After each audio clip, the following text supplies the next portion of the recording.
Real learning. Ikastea ez da inoiz hain erraza izan. Jakintza guztiak klik bakarrean. Kaixo lagun. Bideo honetan luzera zer den ikasiko duzu. Baita neurtzeko erabiltzen ditugun unitateak ere. Gainera, hauen arteko erlazioa zein den ikusiko dugu. Ados ba, has gaitezen. Zer da luzera?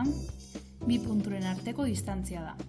Gure egunerokotasunean luzeraren kontzeptua askotan erabiltzen dugu, adibidez. Ohe baten neurriak hartzen ditugunean izarak erosteko, edota gure gorputz neurtzen dugunean jantzi berri bat egiteko. Gure neurketak zehatzak izateko metro erabiltzen dugu. Baina kontuz, ez dut erratzea nahi. Gauza bat neurtzeko metroa da, hau da, erreminta. Eta beste gauza bat metroa, neurtzeko unitatea. Ea, ideia bat egin dezazun metro bat gutxi gora bera zer den adieraziko dizut. 7 urteko ume batek duen altuera izan daiteke, edota bizikleta txiki batek duen luzera, edota ohe baten zabalera. Ados, baina neurtu nahi duguna metroa baino txikiagoa edo handiagoa bada, zer egin dezakegu? Objektu txikiagoak neurtzeko metroaren azpi multiploak erabiliko ditugu, eta 3 daude. Desimetroa, dm, ertainak diren objektuak neurtzeko erabiltzen ditugu, esaterako telebista bat, sentimetroak, cm, txikiak diren objektuak neurtzeko erabiltzen ditugu, adibidez, arkatz bat, eta azkenik milimetroak, mm, oso txikiak diren objektuak neurtzeko erabiltzen ditugu, adibidez, txanpon bat. Objektu handiagoak neurtzeko metroaren multiploak erabiliko ditugu. 3 daude.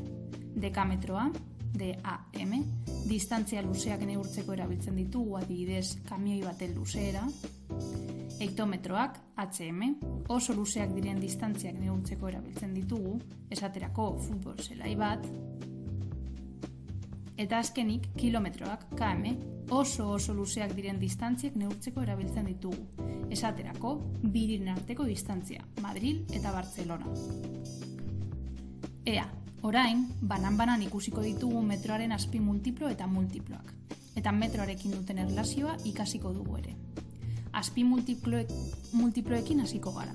Gogora ezazu 3 daudela, desimetroak, sentimetroak eta milimetroak. Desimetroarekin has gaitezen. Imagina ezazu erregela hau metro batela. 10 zati berdinetan zatitzen badugu, zati horietako bat desimetro bat da. Orduan, zenbat desimetro ditu metro batek? Horretarako dauden hutsuneak zenbatu behar ditugu. 10 hutsune daude. Hortaz, metro bat edo 10 desimetro esatea gauza berdina da. Ados, baina neurtu nahi duguna desimetroa baino txikiagoa bada, orduan sentimetroak erabiliko ditugu. Eta zer da sentimetro bat zehazki? Har dezagun desimetro bat. Bana dezagun 10 zati txikiagoetan. Zati horietako bat sentimetro bat da. Orduan, zenbat sentimetro ditu desimetro batek? Egin behar dugun gauza bakarra hutsuneak zenbatzea da.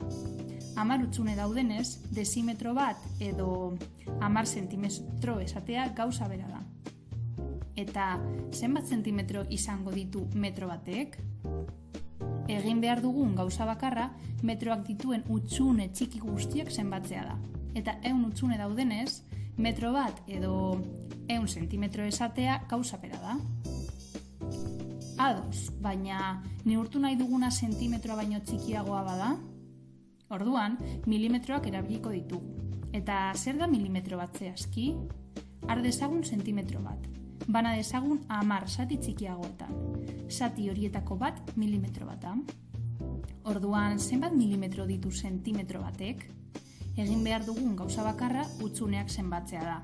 10 hutsune daudenez, sentimetro bat edo 10 milimetro esatea gauza bera da. Eta zenbat milimetro izango ditu metro batek? Egin behar dugun gauza bakarra metroak dituen hutsune txiki guztiak zenbatzea da. Eta 1000 hutsune daude. Orduan, metro bat esatea edo 1000 milimetro esatea gauza bera da. Ados, orain metroaren multiploak ikusi ditzagun. eta baita haiek metroarekin duten erlazioa. Gogoratu 3 daudela, dekametroa, hektometroa eta kilometroa. Dekametroarekin has gaitezen. Imagina ezazu erregela honek metro bat neurtzen duela. Horrelako 10 erregela bata bestearen segidan jartzen baditugu, hau da, 10 metro, lortzen dugu luzeera dekametro bat da.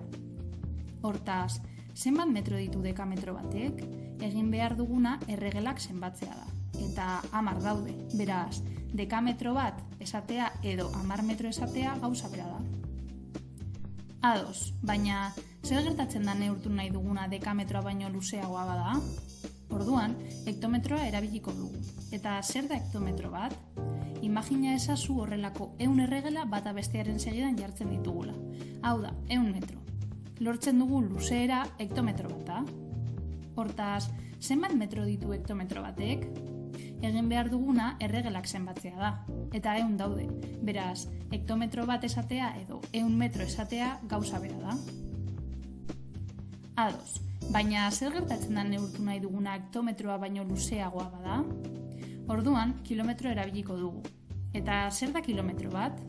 Imagina ezazu horrelako 1000 erregela bata bestearen segidan jartzen ditugula. Hau da, 1000 metro. Lortzen dugun luzeera kilometro bat da. Hortaz, zenbat metro ditu kilometro batek? Egin behar duguna erregelak zenbatzea da. Eta 1000 daude, beraz, kilometro bat edo 1000 metro esatea gauza berdina da.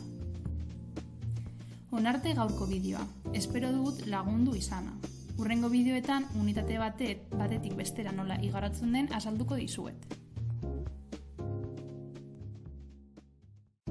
Gai honen inguruan zenituen zalantzak argitu izana espero dut.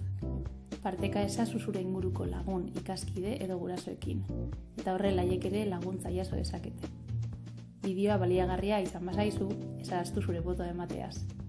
Hurrengo orduetan argitaratuko ditudan bideoen berri izateko harpidetu egin zaitezke.